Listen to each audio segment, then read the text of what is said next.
Well, welcome, folks. Welcome to the Close Community Coalition quarterly full coalition meeting on Zoom. We're so excited to have everybody. We have tons of folks joining us who are our current board members. We have former board members. We have future board members. We have current sector representatives. I think everyone on this call is a very active member on this coalition, so that's actually really exciting. It's always fun to get people who don't know much about us, but it's kind of even more exciting when everyone already knows who we are and what we do. So it's going to be a fun call. We'll take about an hour. This is us, guys. We're the Close Community Coalition. So we're the Coalition of Longmeadow, organizing substance education for the community. Thank you so much again for joining us tonight. I know a lot of people have a lot going on. So thank you for being here on a Thursday night. So here's our agenda for tonight. So we're going to vote for the 2020-2021 Board of Directors slate. And then we will have a snapshot of some of the close community outcomes over the last few years that we just received from our federal funders. And then we're going to get into just asking the round robin questions of how can close help you and your sector during COVID-19? What resources do we need, and how can close share those resources? And that's more of a community-wide question, like what is really needed right now that's a little different than normal, because this is a new normal. How can we work across sectors to increase positive youth development opportunities in Longmeadow? And so that's really a sector to sector question of, like, you know, maybe healthcare somehow teams up with law enforcement or schools in like a new different way that we haven't thought of before. So things like that, well, we want to kind of cross-pollinate when we address that question. And then I just wanted to share that we have a few meetings coming up that we would love for folks to join us. Outreach and marketing, they really take on a lot of the event outreach and the social marketing campaigns that we do as a coalition. And we're going to meet September 10th, and that meeting's at 7:30 p.m. And then assessment and evaluation, which really looks at all the data collection and data evaluation that we have in the coalition. That's qualitative and quantitative data. We're going to meet October 8th at 10 a.m. in the middle of the day. So if you have any more questions about those things, just shoot me an email at paul@closecommunity.org or Shelly@closecommunity.org. And without further ado, at least I just want to go around and just have folks say hi and what sector they represent. And let's do we got to do a quick icebreaker just because we haven't seen each other and talked to each other for a long time. What's one thing, I love the fall so much. What's one thing you're looking forward to this autumn? And whoever wants to get us started, go for it. I can start. Go, I don't even know who it is, go. Oh, so my name is Kaylee Bone. I Hey, Kaylee. Hi, I represent the youth sector. And the one thing I'm looking forward to this autumn is all the pumpkin flavored things, like the pumpkin coffee, the pumpkin donuts, so. Pumpkin. Thanks, Keely. Thank you. I can go. My name's Catherine. Represent the youth sector, and one thing I'm looking forward to is probably just Halloween, trick or treating, all that. Do you think we'll go? Probably not, but I'm still. We'll do virtual trick or treating. Yeah. I'm curious how students are going to do the virtual vandalism. I just don't know how it's going to work. Thanks, Catherine. And I see Dr. McKee. Yeah, what would I do to celebrate this fall? You know, normally I'd be standing out in the burying ground being a ghost. Oh yeah. And we're not going to be doing that this year, but we are going to be traveling around New England because going to burying grounds is still a safe thing to do with COVID-19. So we'll be photographing gravestones. Hey, let me know if you swing by Spencer, Massachusetts.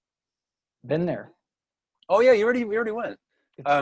There's some gravestones there. I know you showed me a picture of that skull and crossbow, that skeleton. Yeah. Well, Dr. McKee, thanks for joining us. Let's see who else Chris, is that Chris Rich? Sure is.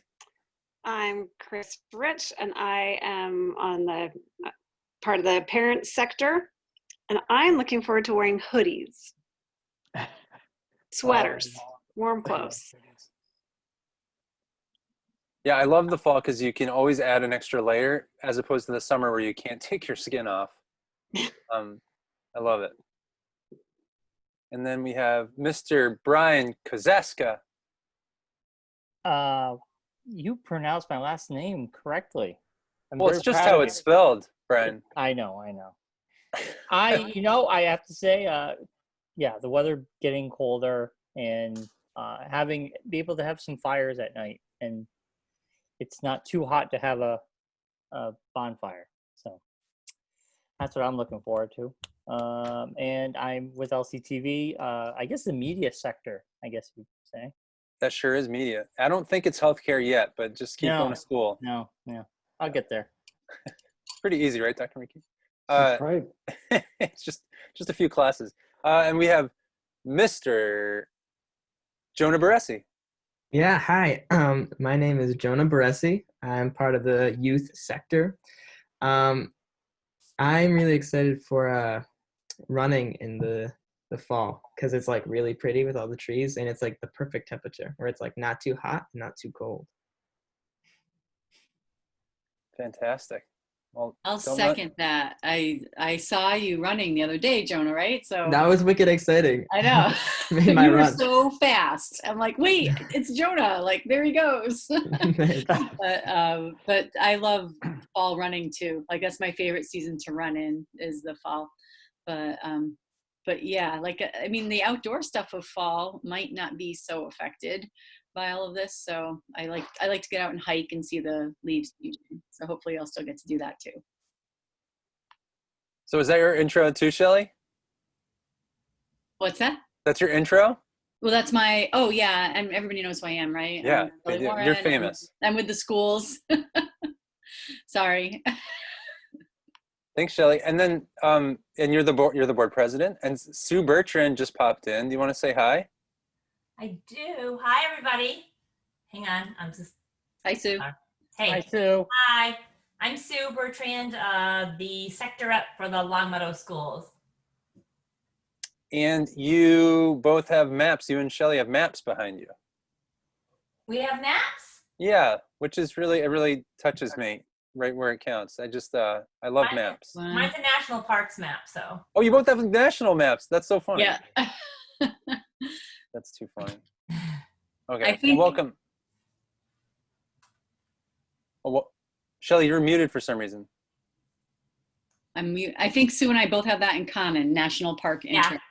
Lovers of national parks. Yep. Yeah. Oh, I love national parks too. Oh, Candace, you got to get a map. I have one right over here.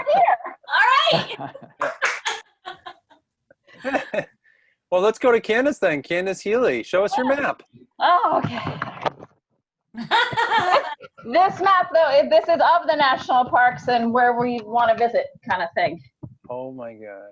And then I have my national parks book right underneath it, so we can look in and figure out which national parks we want to go to next.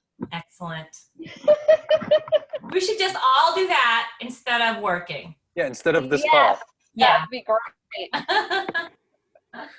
That's awesome. And Candace represents parents, and she's on our board.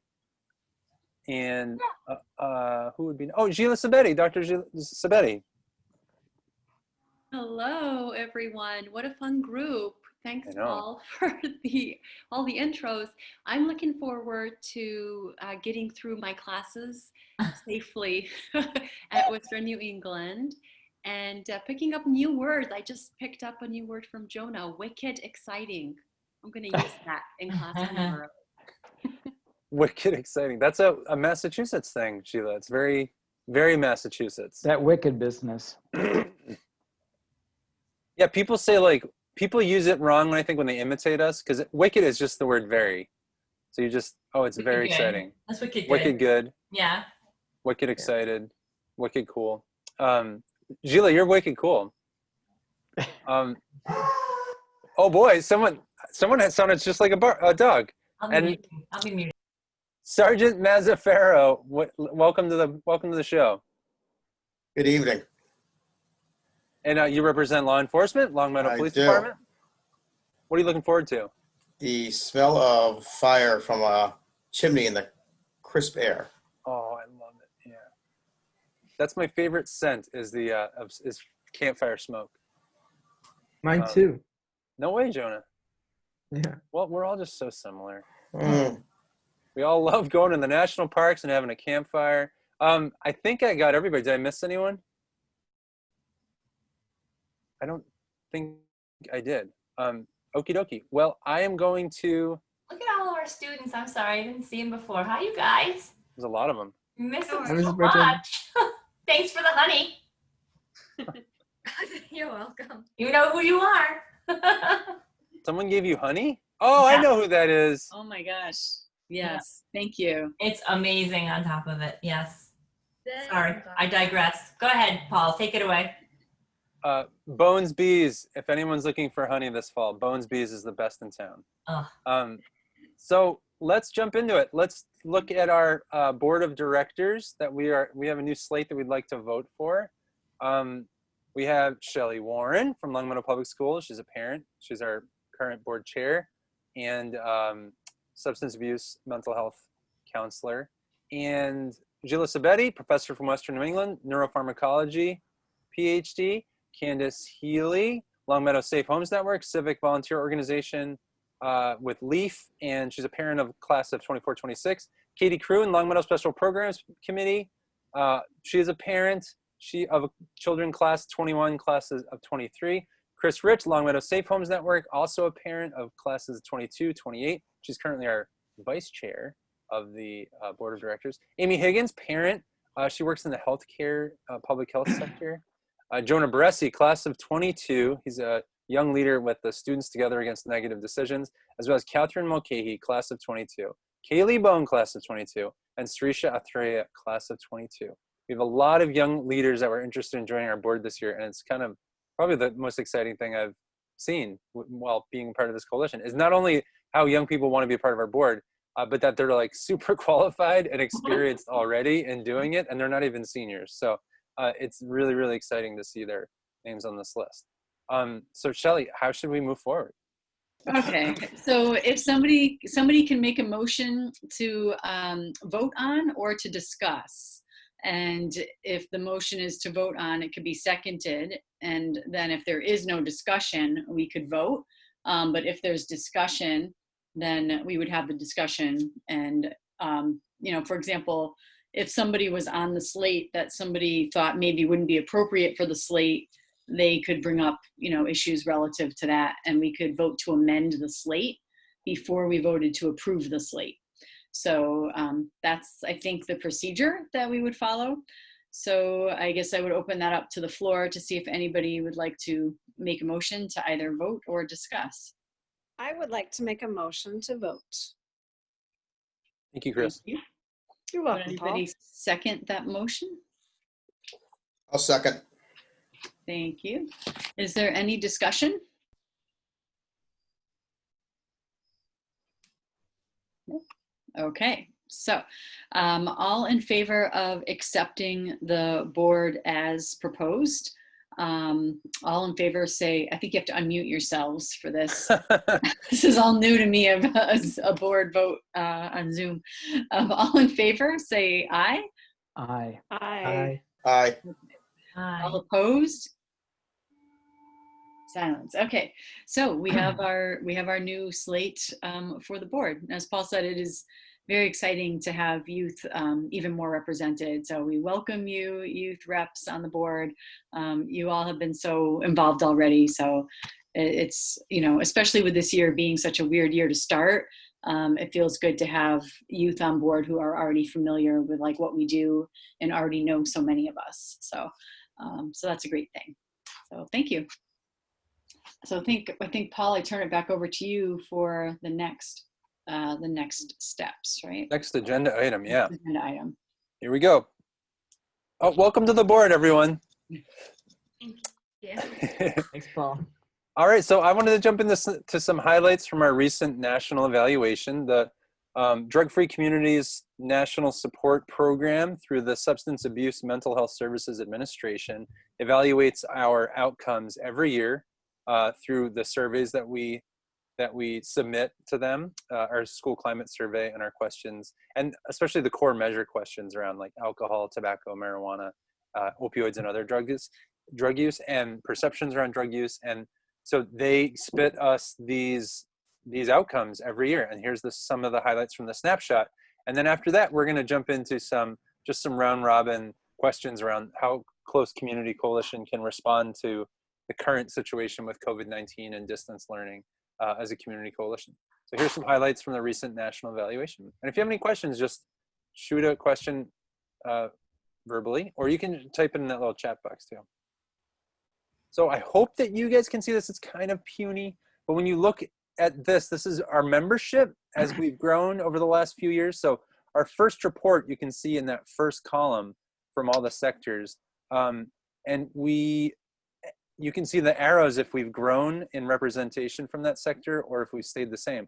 Something that I'm excited about is that there's no downward facing arrows, which means we haven't decreased representation from any sector. We've only increased or stayed the same. So the couple of sectors in particular that I'd like to address are schools. We've had dramatic increase in membership and interest and representation. Just people being more a part of our events, our event planning, our assessment and evaluation. Sue has been really awesome in including us on the wellness committee's work, and we inform some of the work. We also participate in some of the work, and it's just been an awesome partnership. And as soon as we got invited to that, all of a sudden we're connected to pretty much every health and wellness and counseling group in the district. So it's been great. Something else that's popped up quite a bit. Oh, just youth, I think. I know I went from 4 to 9. This is all 2000, this is our Feb 2020 data. We went from 4 to 9 youth as far as active members in the coalition. And that's a more than 100% increase, but it's also higher than the national average. And I like to look at the national average, which is the numbers on the very far right. And we are higher, very much higher in schools. And I think that's a testament to Long Meadow Public Schools and the kind of engagement that parents and teachers and students have in the district. And also just we have more youth representation as obvious when you look at our board makeup now with our youth leadership in our board. Total number of active members in February 2020 reporting was 75 folks to the national average of 45. So we have active members. It's not, people showing up every day volunteering, a couple hours a day. It's folks showing up and pitching in whenever we have something going on in the community. And so if it's a prescription drug take back, or if it's a community education event for parents, if it's a youth environmental strategy like decreasing vaping access at Enfield, Connecticut vaping stores, things like that, people show up, and they show up in large numbers, and they're just so supportive, and it's been an awesome group to see grow. When we look at are there any questions about our membership or our trend as increasing in a few of those spots? I'm going to jump then to some of our core outcomes. And so core outcomes really, they address the prevalence of 30-day use, the perception of use, and the perception of risk around substances, including alcohol, tobacco, marijuana, and prescription drugs. So what I would like to draw attention to are, with our coalition is on the left, National Drug-Free Communities Coalition data is on the right.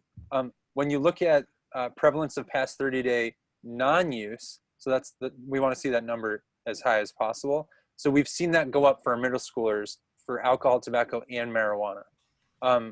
We have seen a decrease in prescription drugs, and I don't quite understand how they got that number, because Shelly and I just keep seeing a drop in that, where we have like 0% in our middle school students experimenting with prescription drugs.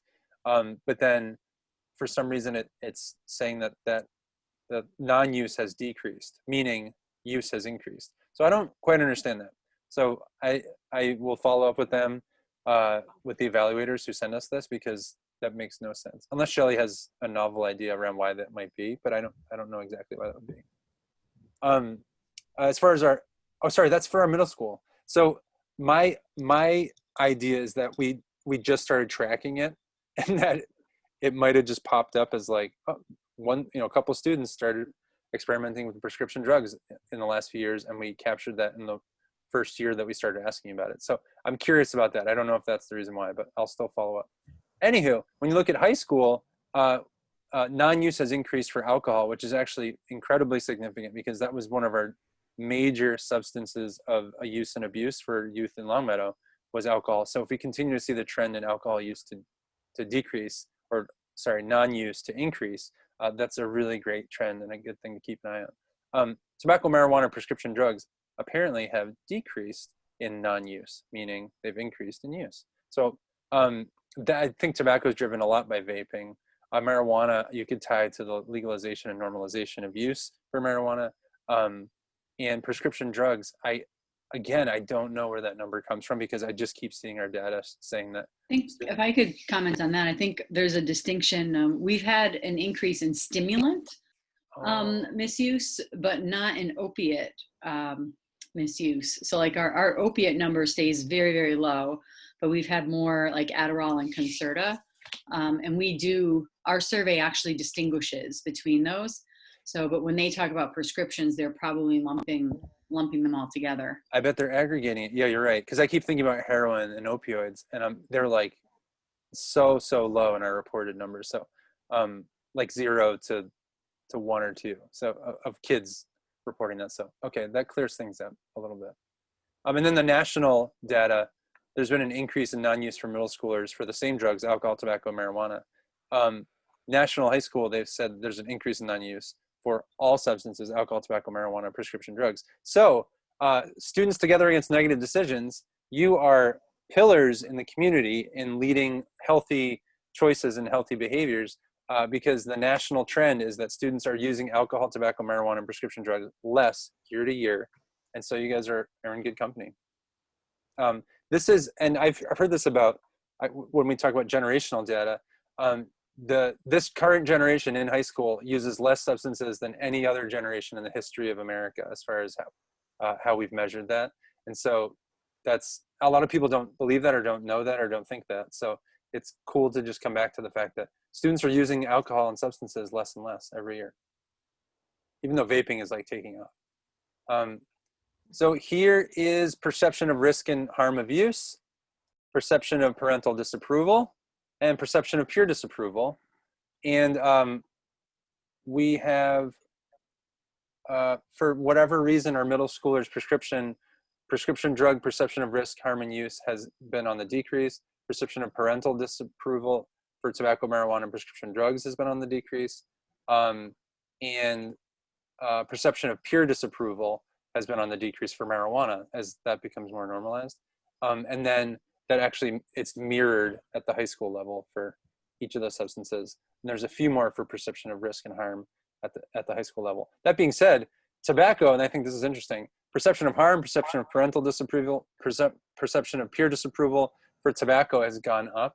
And so that, I imagine, has a lot to do with some of the education campaigns that the students have actually led at the high school. And the middle school health and wellness teachers are very actively educating themselves on the harms and risks of vaping. And then there's the national data on the right side as far as trends decreasing or increasing. I don't want to spend too much time on this because we have some really important questions we want to get to next. But before we do that, this is our alcohol data. So the percentage change of middle school youth reporting past 30-day non-use of alcohol has increased at a rate of 3.4, so that's good news. And the percentage change of high school youth reporting past 30-day non-use of alcohol has increased at a rate of 3.4 as well. So good news from 2018 to 2019, that's a good trend. And we've seen that trend continue in 2020. This is a crazy graph that if you want to have more information, reach out to me and I can share it with you and you can look a little bit closer at it. Basically, this is the percentage of activities or strategy type based on the substances we're targeting. So for example, providing information is one of the strategies that we take on as a coalition. And that's in that olive green at the very top.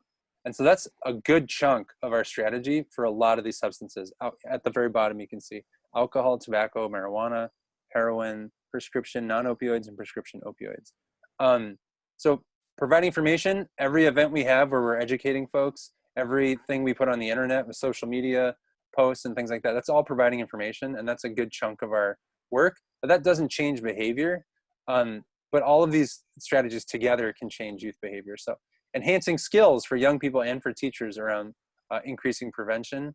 And that is a little bit of a lighter green, and there's a little bit less of that. You look at providing support, and that's teeny tiny slivers for a lot of these substances. Changing consequences is the next bar down. It's a little bit bigger for tobacco and marijuana. We've worked with the school district on that, on how do they respond when there's a marijuana infraction. And we're leaning toward more and more social, restorative justice, not social justice, sorry. Restorative justice consequences as opposed to like punitive, you get suspended, no questions asked, no counseling, no substance abuse counselor support, that kind of thing. So we're changing consequences with a bunch of these substances, and physical design is the next one.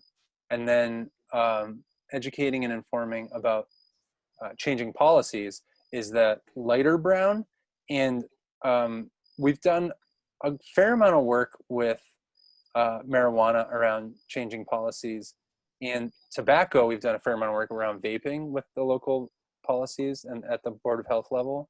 And then the last one is enhancing access, reducing barriers. Enhancing access to treatment and education, and then reducing barriers to treatment and education.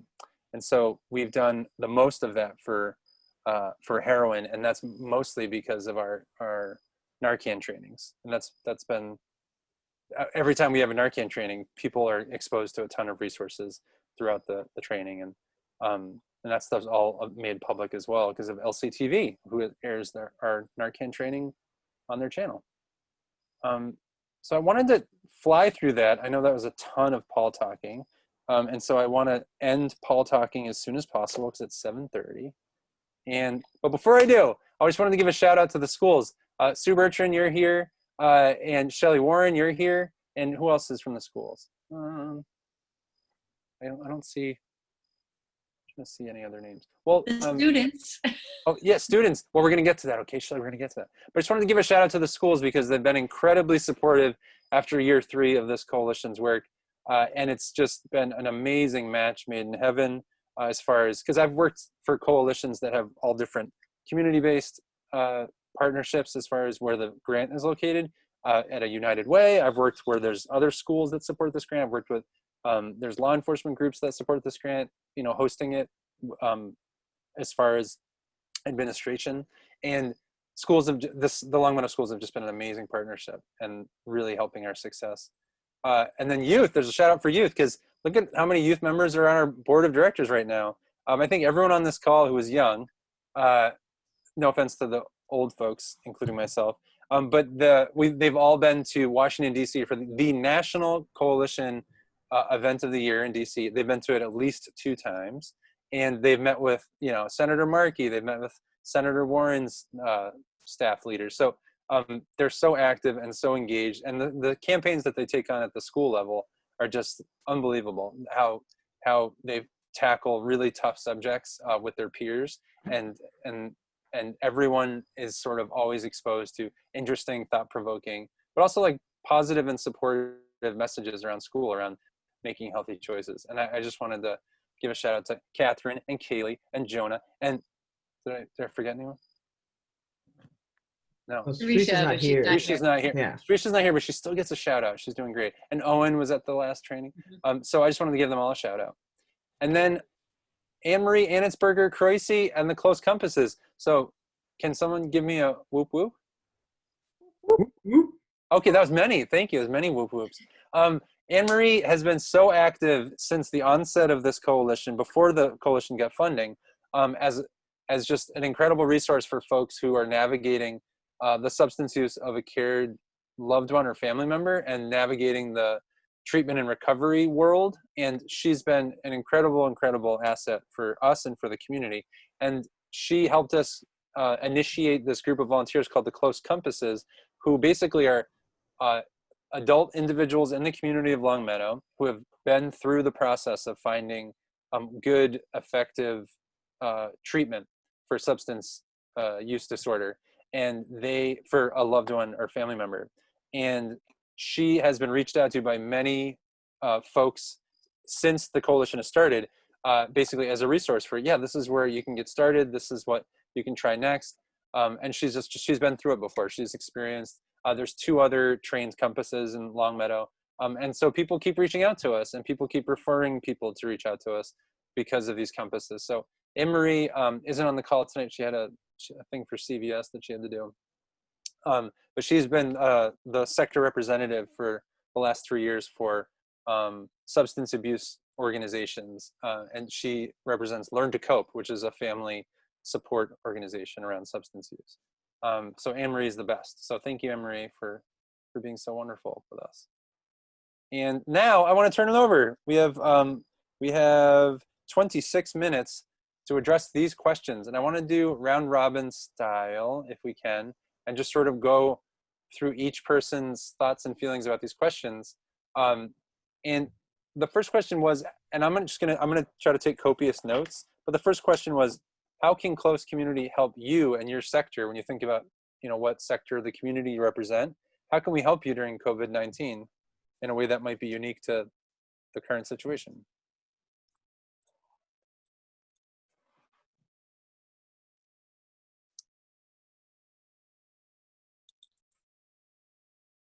Anyone can just take it. I'll start. Thanks, Jonah.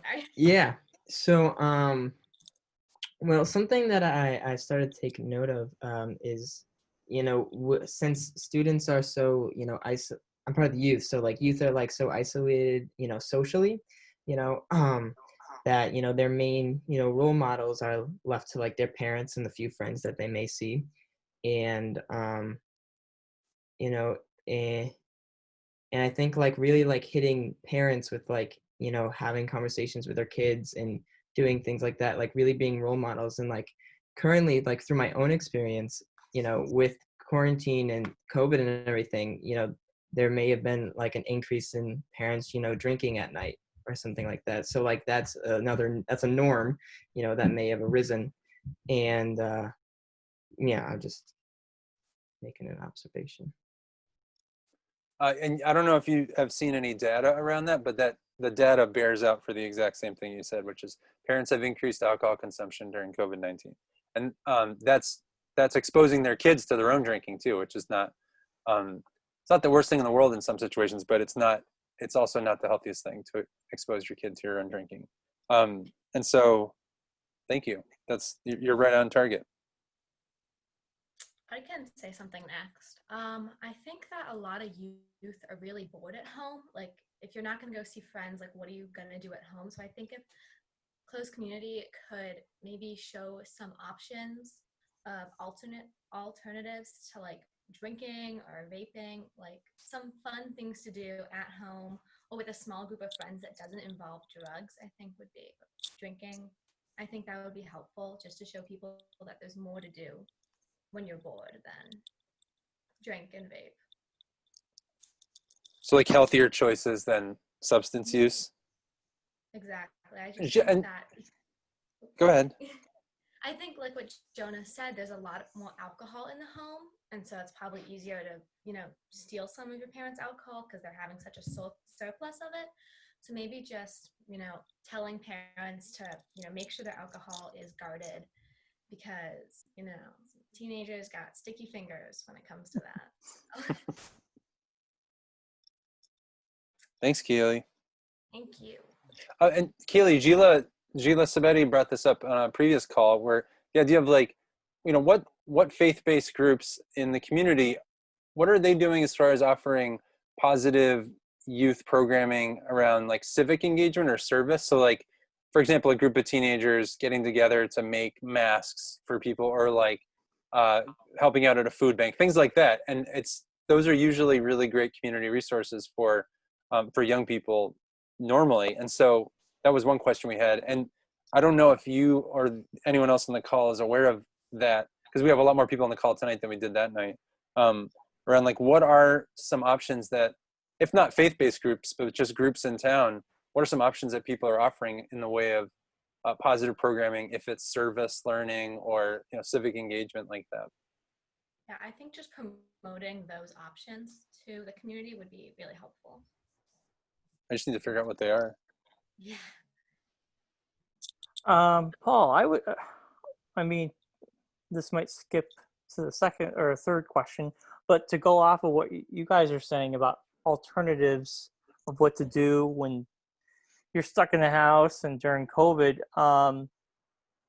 like LCTV, we'd love, like, if people wanted to make something on Zoom to talk about, throw ideas out to the community. You guys can utilize LCTV. Just using Zoom, we record PSAs, informational pieces that we can broadcast, we can put on YouTube, we get the word out there, and maybe even help you come up with ideas that doesn't involve drinking or different things, But if there's groups you want to promote and you guys want to do, stuff like that, we can definitely utilize LCTV. That's such an awesome idea. Just because students are Catherine and Kaylee and Jonah, how many students are just filming themselves do whatever? But it's just something to focus on as far as making a film. I think that's a really cool idea. Yeah, and like I would even say, like, if you want to make a PSA at home and send it to us, or a film like Paul said, or anything, or anything that would get you busy doing something different, So for an old guy, what's a PSA?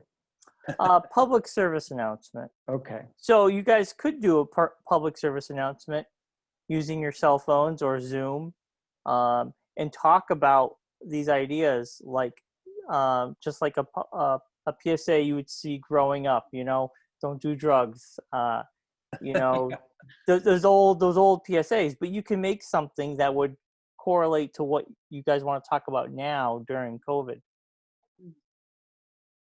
Especially young people, if you have any ideas for something you want to make, I can shoot an email with like a ton of really successful examples of PSAs, and you guys could sort of get inspired by it or not get inspired by it, but do your own thing. It'd just be a really cool way to get involved. Yeah. I have a question, which I don't know if maybe Carl would know, or Sue. Like, what is allowed in town? Because I hear some towns having, like, movie nights, Walmart parking lots being, moved into movie nights, having, like, our outdoor gatherings allowed, like if we were to sponsor something, I don't know. I'm thinking about how the graduation happened and it was highly regulated. So I'm just wondering if that's how the town is right now for any kind of outdoor event. It was highly regulated, and it was because I didn't do a lot, but we jumped through hoops to make that happen, really. So there are still all of the regulations that everybody has to follow when they're outside in gatherings. And I don't know, Detective, do you know what the number is now? I thought it was 25 outside, but either 25 or 50. I'd have to look it up. Yeah, I don't know. I thought it got. I dealt with a wedding at a house, and I thought it was 50, and that was like a week or two ago. So okay, 50, socially distanced, all that stuff. Yeah. So. But that's something we can always check with Fire Chief and Beverly Hirschon, Director of Board of Health. So because it's not always changing, but that can also change. Okay. I mean, like, I'm curious for the students, do you think would people be interested if something was sponsored that was compliant? I think yes. Like some sort of, like, an actual gathering? Like, and I don't know what we'd have to do. Like, if it would have to be like circles on the lawn that people would have to stay in. I really don't know what it would look like. But yeah, I mean, 50 people is a fair number of people to reach with an outdoor social opportunity, That's true. Yeah, and so I was, like, looking over these questions, I was trying to think of, like, things that would, like, get people to see each other again. because I talked to like one or two people in my class, and they're like, wow, I haven't seen you in like forever, and like you get really excited. So I think just the idea of like seeing other people right now is like exciting as it is. So like even if it was just like like what Paul was saying, like going around helping out the community, or doing an actual gathering that like would be some sort of fun thing, I think that would be beneficial to a lot of people. Bless you. Bless you. Thank you.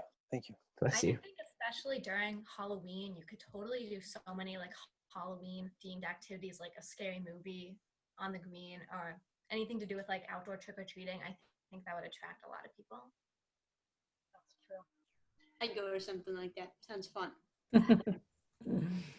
So I was part of the graduation planning before the actual graduation. Like when we thought there were lots of different other things that we were going to have to do.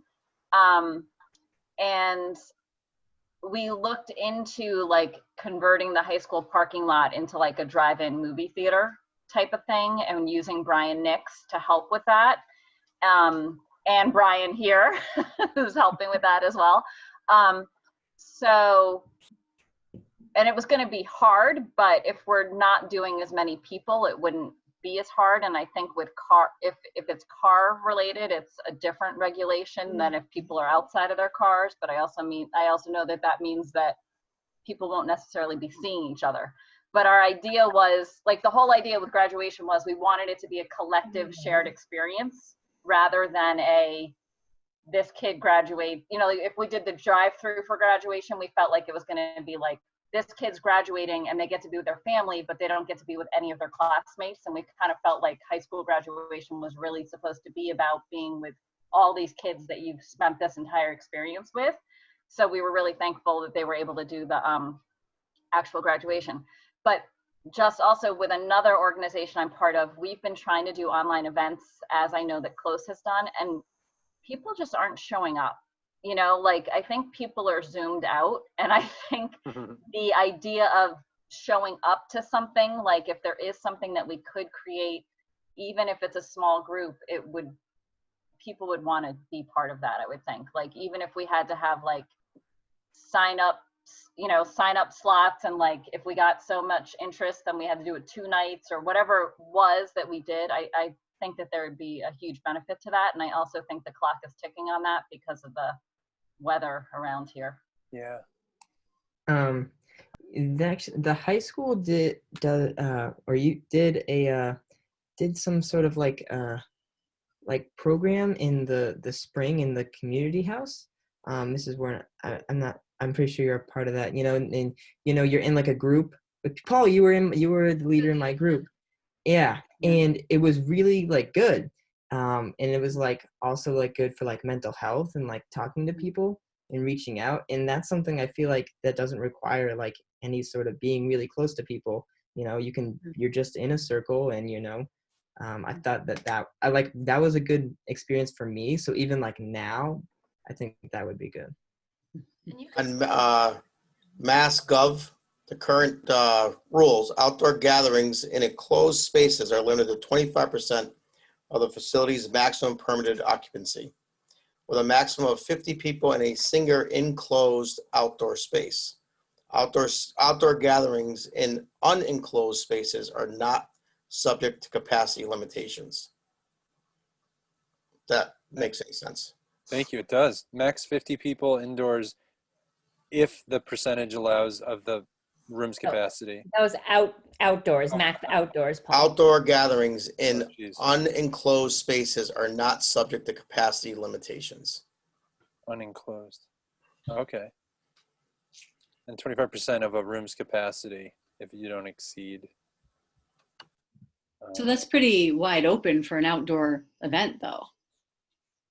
Right? I mean, if the town gave permission for us to use one of their many outdoor spaces, Ms. Warren, is unmasked like something that could? I mean, this wouldn't be in the fall, I imagine, but is that something that we had to cancel it this spring, obviously, because school was canceled, and it would be, I can't even wrap my head around it right now, because it's usually it's like 100 people in the community house. Yeah. So it would really not, A football field. we would not fit. But I think what what I hear from Jonah is that it's what's unique about that event is that it focuses around connecting with other people. And that's what I'm hearing, like, you know, you students say you're really missing right now, you know, that face-to-face connection is more precious. So finding a way to do that and still be compliant, I think would probably be a great service, you know. And I don't know if doing that through, like, Unmask is usually run by peer leadership. I don't know that peer leadership will be able to take that on anytime soon, because the way the school schedule is going to be, it's just going to take us so long to be ready to run anything. I don't know how, because we're on a 12 cycle. It's more than I can explain right now, but it would take a long time. But I think if that's something of interest, I could see maybe the coalition sponsoring something and making it be open by reservation only.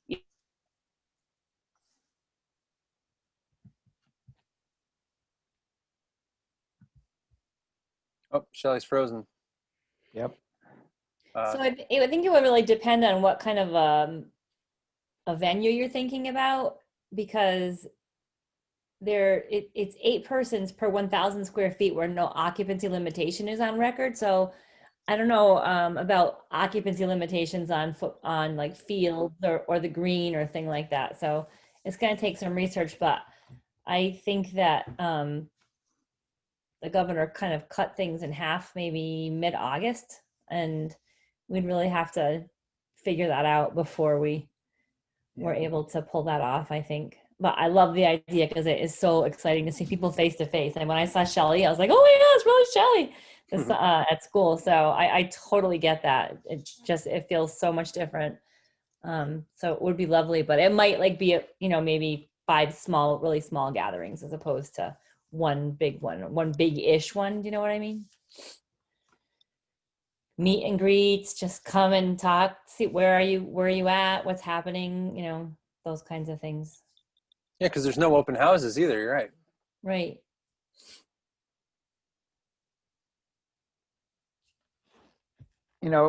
From my perspective, I don't need to be with 50 or 100 people. And I think that having people connect again and feel like they belong, all you need is a couple people other than your family. You're going to feel a lot more connected to the community. And if we were able to pull something off that allowed people to get out and meet somebody that maybe lives around the corner they've never met and exchange some information about each other, that would be a positive thing all by itself in so many ways. And it could have a multiplier effect throughout the town. And it could be a very simple thing. You don't have to make that into a huge project or have some kind of formal entertainment. Getting people out and communicating again, instead of avoiding each other when you take a walk, that would be a pretty neat thing. Yeah, I'm hearing that people want to connect, or a reason to connect. I think that's so cool. I'm wondering what creative ways we can. I'm like, is a cookie swap, like these weird things that happen during the holidays that I love, but like something that would bring people together that wouldn't get everyone's hackles up around safety would be so wonderful. I'm thinking like some sort of exchange. Well, maybe something like your icebreaker questions, and you get people to come out and answer questions with another family someplace nearby, and swap questions and just meet somebody. I finally went over and met some neighbors who moved in just before COVID, and I hadn't really met them, and they're just 2 doors down. Yeah. And we're in our masks and we're 6 feet apart, but we're meeting each other, and I gave her a card so she could email me. This is crazy. A year ago, we would have been at each other's houses and we would have been, sharing cookies. Yep. This is not like a community. So anything that we can do that would get us reconnected would be a good thing. I don't think we have to make it a public service announcement. I think what we need to do is connect as human beings, and that reduces that crazy feeling that you want to use. Yeah, you're right. That if you're not what's the opposite? The opposite of addiction is connection. Shelley, I feel like you're the one who shared that with me. Johan Hari. I can't take credit for that. You should, though. You should. But that's one of the things. And when I have patients that I worry about feeling more and more disconnected, I worry about them taking their lives. Yeah. Yeah, I love the idea of like COVID conversations or like conversation starters. And like there could be a community challenge of trying to have a conversation with the same conversation starters with like 3 different neighbors or something like that. Would be kind of like homework for families, but it's in their neighborhood. That would be so cool, something like that. We'll work this out with our outreach and marketing group. I think that's such a cool idea. I think that's a great little project for outreach and marketing too. Like, and I don't know, I could speak for Stand, some of you are here, but I think it would be something that Stand might be interested in, and sponsoring something like that for students. But you're talking not only for students, but broader in the community. Okay, I just had a thought. Have you guys ever seen, it's kind of like a bingo board. I know as a teacher, I would use this, and there would be different, like go meet a neighbor you've never seen. And so for each thing you did, it could be like a scavenger hunt or a bingo board or something that the students could have and the other community could have, like I don't know, just ways to go talk to someone you haven't talked to this month, or I don't know, I'm having a hard time coming up with ideas, but maybe if it was like people could turn in this bingo type board and get some sort of a prize, or maybe we could have a leaderboard of, I'm having a hard time thinking, but I'm just thinking, because then I think for me, the thought of going to an event with 50 people, I think I wouldn't be there. That makes me nervous. And I think, like we're supposed to not be in groups as much as I want to be in groups. Right. But if there was something like where people could do it individually or as families, that, I don't know. I don't really know how we would make it happen, but we literally just did that for our other group. We literally made it into a bingo card. So I can share that with everybody, because we did the exact same thing, and we actually put a lot of racial justice stuff in it as well, because it was really like an opportunity for people to challenge themselves and learn and things like that. So I totally support that. I think we should do that. The problem is we didn't get a lot of people who actually did it. Like, I think it's like this great idea, and then it's like, how do you get people to actually participate? And I don't have the answer for that. I don't know how to, because I didn't even get my own kids to do it. I was like, this is a great idea. And then. Is it the lack of nobody knew about it? Like, I think it's a great idea. Like, you can have the bingo board and people can print them out at home, and you can, like, the first person to get a bingo to do these things. Yeah, you have a leaderboard or whatever. But I mean, was it a lack of like not putting it out there? Like, did the community not really know it was going on? I think I can speak for myself as well. We're just so disengaged right now. Yeah. Like, Right, it's right. hard when you're not actually going anywhere. It's hard to like feel like, oh, I actually am supposed to be doing this. So I just can speak for myself. I've been disengaged myself. Like, Yeah. I've been up and down, sometimes doing stuff, sometimes not. And so I can't even, I don't know. That's the only thing I can come up with, is like people are kind of disengaged. Even though we all want something, it's kind of like we don't want to have to take the initiative ourselves. We kind of want someone to tell us to be somewhere, and then that's what we're used to. We're used to, we have to be somewhere at X time, and then we'll do it. But when it comes to us having to say, okay, let's do our bingo board, you know, I'm not as good at that. So I don't Yeah. know what the answer is, but I mean, I think it's a great idea and I think we should pursue it, and just hopefully, since we have youth involved on this, in this group, like I think that that's a great step in the right direction, and maybe it's more likely that it's something that will actually get done. And also because school is in theory starting, maybe people will feel more like we're up and moving again. That's the hope. I think, what if we had like prizes from some of the local businesses, like a 25, like if you get blackout or if you get bingo, you get a gift card for $25 to Paul's yummy chocolate chip cookies that he was going to make us. No, we can definitely do prizes like that, and we have a little bit of money for like gift cards, takeout gift cards, things like that. And we could post, when we did the chalk walk, Long Meadow.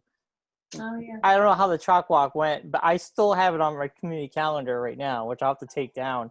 But like, we could promote it on the community calendar. If someone wants to make a public service announcement about this initiative, we could air that. We could put it on social media. I mean, to get the word out there more. You could even reach out to the select board or the school board and say, here's something we're doing for the community. Could you just mention this in the beginning? Or go to the meeting, and when they have community, when you guys get to speak in the beginning there, you can promote this little thing. Say, hey, we're doing this. Just wanted to let everybody know. I mean, there's so many ways to get this word out, and I could definitely help out in any way I can. Well, Brian, you got to show up at the outreach and marketing meeting, and we'll know, fine tune something. I will be at the next one. Yeah. Cool. These are I all have awesome. to comment, like for me, like some of my favorite things that have happened in my neighborhood have been, well, they were spontaneous to me, but I guess the people who did them planned them. It's been music on people's porches. Like there was one neighbor who literally hired somebody to come play music on their porch for 2 hours. Oh my and God. Everybody just, walked by, you know what I mean? Or like they set up chairs in the streets and they kept their distances and how they set up. And then maybe some didn't, you know what I mean? But it was so nice, like to be in your yard and hear music and then just hear like people gathering. And it just became like a magnet for people in the neighborhood. And then like my neighbor across the street is teaching himself banjo right now. And I love hearing it. Like it's just, and people I think kind of like to walk by and check it out. And another neighbor just had percussion instruments on their porch and they would play music and people would just kind of like, they had spontaneous jams, that were happening. And anyway, I don't know. That's very interesting. Yeah. I'm just throwing it So out. one of the Music squares, is a gatherer, one of the squares could be like go caroling. Instead of Christmas caroling, you just go sing to a neighbor or a friend. Caroling. And Shelly, I have a banjo player you can borrow anytime. My husband taught himself the banjo too. But that might be the hook. I don't know if we have to make it too much of a gimmick with bingo. The more we make it a project, the more it's going to seem like work. But if it's as neat as having almost a flash music event in Longmeadow where all over town people start playing music. Oh, that's a cool idea. Like the same night, like and try to find a way to have someone in each neighborhood play music or something. And you can even like get the school involved, because I know the music department's always looking to like do something like that. So That like would be the band and the chorus, if you could just get like groups to socially distance apart, or just like soloists all over the town.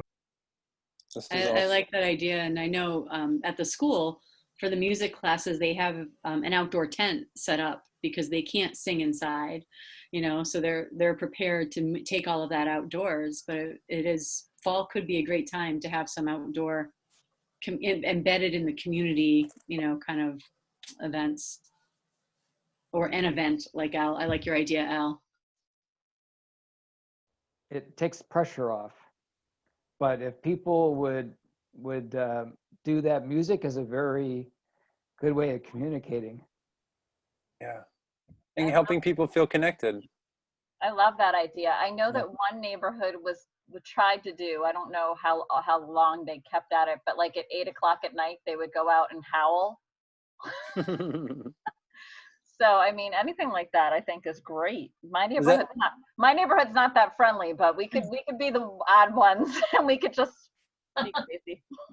Was that We could have a neighborhood? Halloween howl. Yeah. Yes. Yeah. That sounds so fun. I love this idea. We're going to keep talking about it for sure at the outreach meeting. I want to respect people's time, and if they do have to sign off, we invite you and support you to sign off. And we can talk for a little bit more about community resources. I wanted to give folks a chance to share what they see as gaps or needs in town that they think that Close might be able to help with. But if you need to get going, feel free to sign off. But Everybody have a good night. Take care, Carl. Sergeant Jamie's Mazzaferro. You. Yeah. Okay, folks. Take care, Dr. McKee.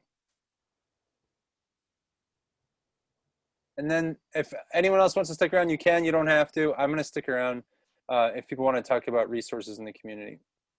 I have to run in about 5 minutes, sorry. Okay. Well, then you should go first. Oh.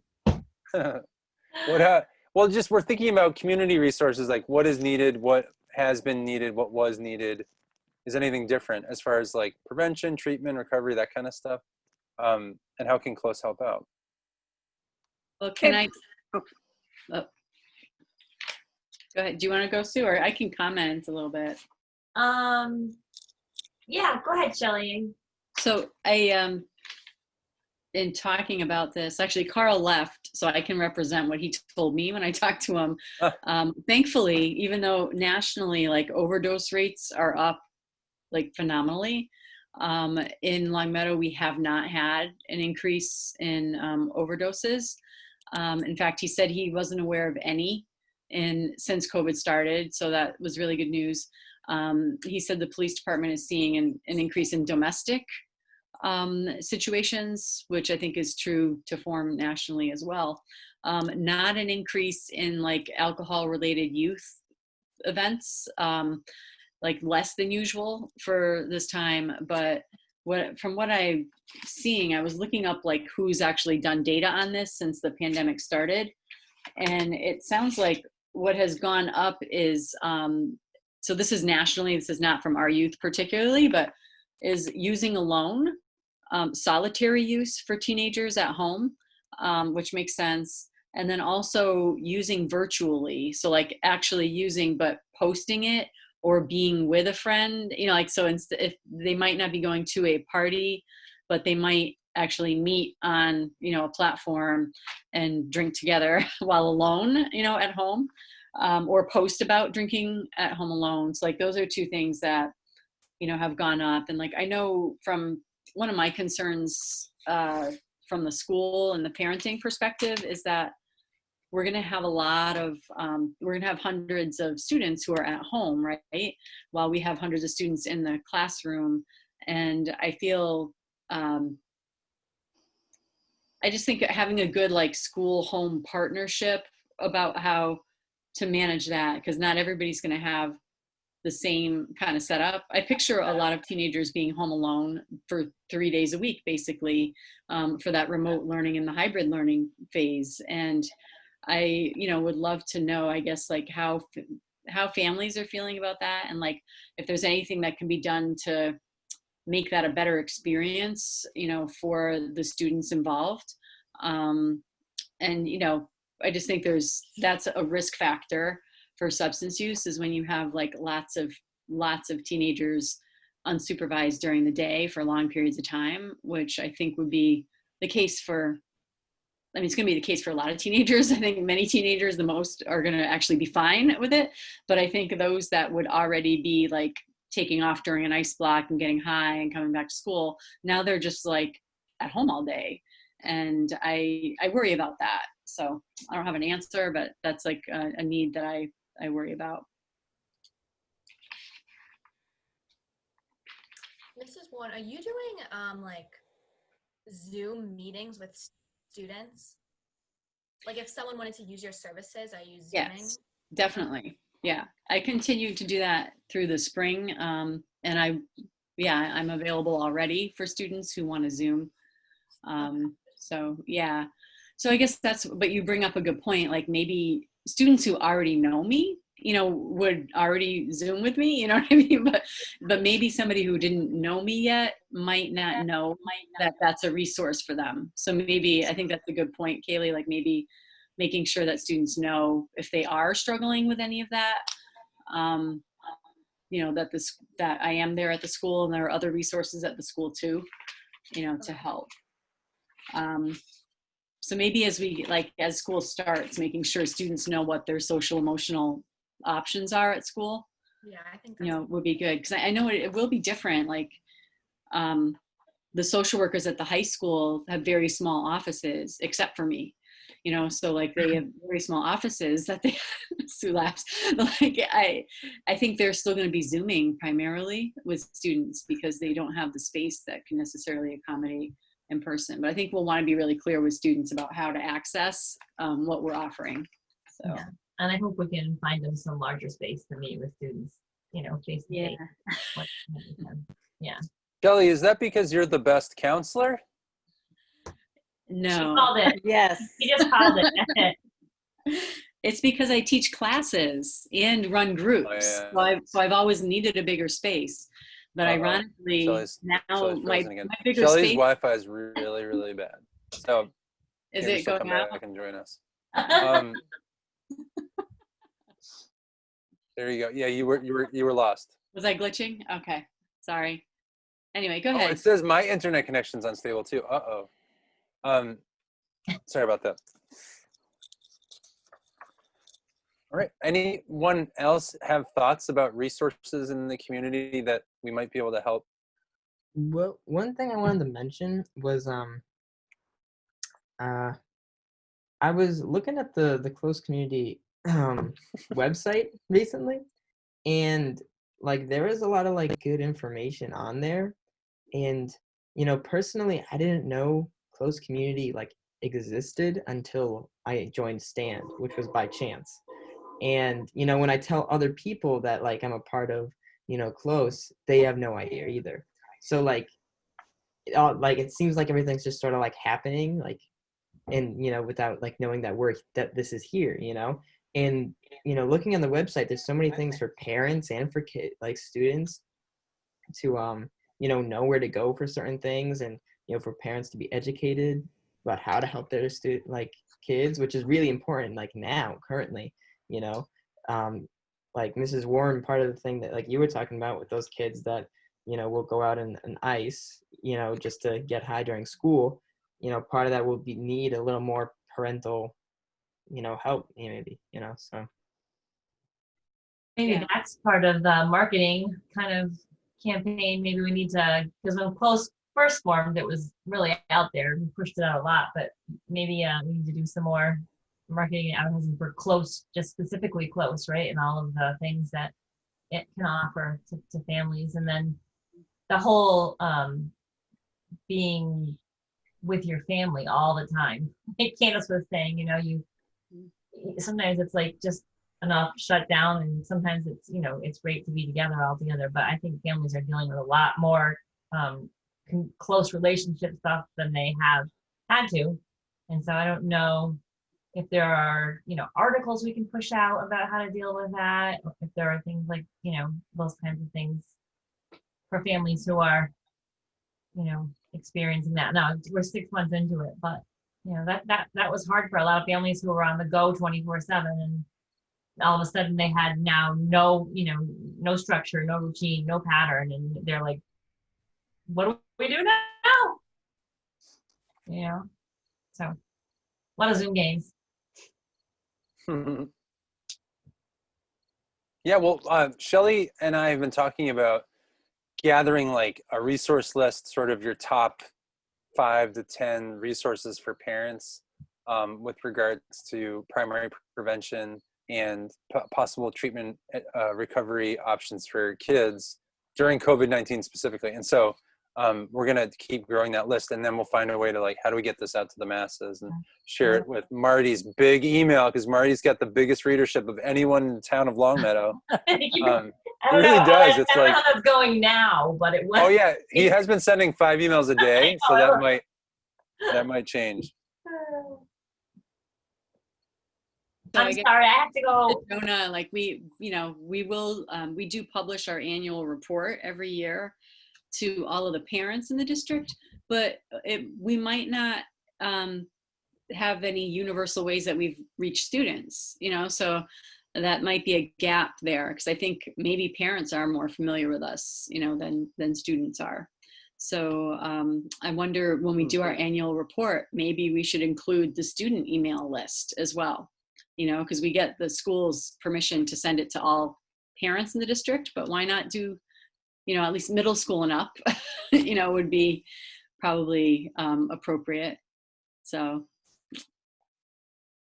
Bye, Sue. I like that idea. Bye, guys. Bye, Sorry. Sue. Sorry. Bye. I'm actually gonna have to join Sue. I have to go. Dinner's ready. And You guys everything, are going together? Yeah, see you in a minute, Jonah. I'll be right downstairs. Okay. See ya. Bye. Oh, that's funny. Well, I don't want to take up too much time of everyone else, but Dr. Savetti, we haven't heard from you very much. Is there anything we need to do that we're not doing? Is there resources we need to provide? It was such a effective conversation. I loved all the ideas, and I look forward to that community event. And also, Brian, I really think we should use his offering. Platform, yeah. I think youth will go nuts over, their ability to interact with media and develop their skills in that area. It'd be a good apprenticeship. Yeah, I mean, we'd love to have students, if you want to make a public service announcement about the Close webpage, about Close, about like the services it can provide. I mean, LCTV, we have 2 channels. They're very popular when it comes to meetings. So I can just play your videos right above the meeting and everybody will see it in town. But like with YouTube and our channel, and I think getting creative and doing different things will get you active in the community, and you're doing something good, and you might find yourself really liking doing production, and it might turn into something more. So it's a win-win for everybody, I think. It could even be like a competition with the students to do. It could be like TikTok videos. Yeah. They could do some cool, like, what are some alternatives to smoking pot? Right, right. Chocolate chip cookies. I've always wanted to do a movie festival or a short film festival, right? And it's tough because all the kids were always busy. So it's really tough to get anybody interested. And the ones that are interested, there's only like 1 or 2 of them. But I mean, now that things are different. But we could do a PSA, public service announcement competition, right? Where you have groups creating, the main focus would be Close, promoting Close. But they would have maybe we give them 1 or 2 minutes to tell a story. It could be funny, it could be serious, but it has to tie in Close at the end. And we can have a competition, right? And then we could play them all, and everybody could judge them, and there could be a prize for the winner. And we can air that on LCTV. We can, if we're still in this, if we did something like that, we could still do it on Zoom, where we play it on Zoom, and you have everybody, the panelists here, watching them, and we could broadcast that on LCTV. We could go live with something like that too. So there's so many options and so many cool things we can do. I just was reminded of Brian, did you catch when the celebrities remake of The Princess Bride? Oh no, I heard about it though. Oh, it's unbelievable. So it's like celebrities from Hollywood just doing like little snippets from the movie The Princess Bride, Yeah. And it's like one of the best things I've seen like all year. Because it's like all these very famous Hollywood celebrities doing these classic, like I think like, is it Charlize Theron? She like at one point is playing Andre the Giant.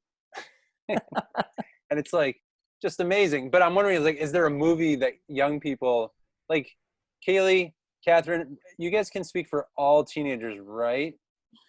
Uh-huh. Like, what would be a really, really, really fun film that like all teenagers love and are crazy about and they know everything about?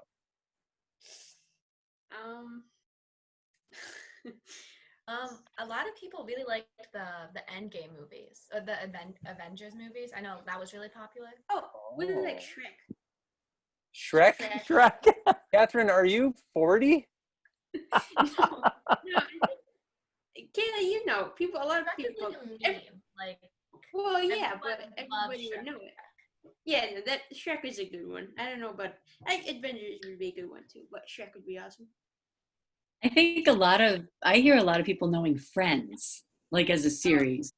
Yeah. You know, like if you were going to go with quotes, famous quotes, Friends is one that a lot of teens have seen for some reason repetitively.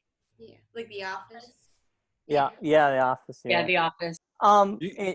Paul, wow. I think I know where you're going with this. So in Northampton, they did Ferris Bueller's Day Off and Beetlejuice. So Northampton, they had their community. Everybody did a very small scene from Ferris Bueller, and then I'm assuming someone in Northampton Public Access, they edit everybody's together, right? So they submitted it, he edited it all together, and they played it. And it's the entire movie with totally different people playing different characters, you know? And exactly. They just did Beetlejuice. We're airing them on our channel, and they came out great. Like, you know, so something like that would be even kind of cool, right? So like you get the community involved, you say you're going to do this scene from this movie, and then they submit them and we can put them together and we could air it. We could do a premiere night, you know, on YouTube and on LCTV, something like that as well. So we just have to find an episode of Friends or The Office that everyone can make a part of. Yeah, that would be kind of cool, right? Okay, these are awesome, fun ideas, and I want to just go do this stuff all day now. Are there any other thoughts or feelings that people want to share before I hang up on everyone with one click of a button? It's so great to see everybody. Good meeting. Yeah, look at this group. It's just a great group of people. And thank you all for sharing your thoughts and your time and your care with us. And mostly, thanks for sharing your maps. And we will talk soon. Let me share one more slide with the remaining people. There is just our meetings. So outreach and marketing meeting is September 10th, 7:30 p.m. We'd love everyone's feedback for that, because that's probably going to be the next move for a lot of this work. And then our assessment and evaluation meeting, which is way more boring, but way more important as far as like you looking at our data and how we collect it and how we report out or share it with the community. So that's October 8th at 10 a.m. So please mark those calendars for all you data heads. That's October 8th. And I will stop sharing. And any other fun parting thoughts? No. Good. Thank Okay. you very much. Thank you, everyone. Thank you. You all look amazing. Yeah. Have a great night. Thanks, guys. Yep. Hi. Bye.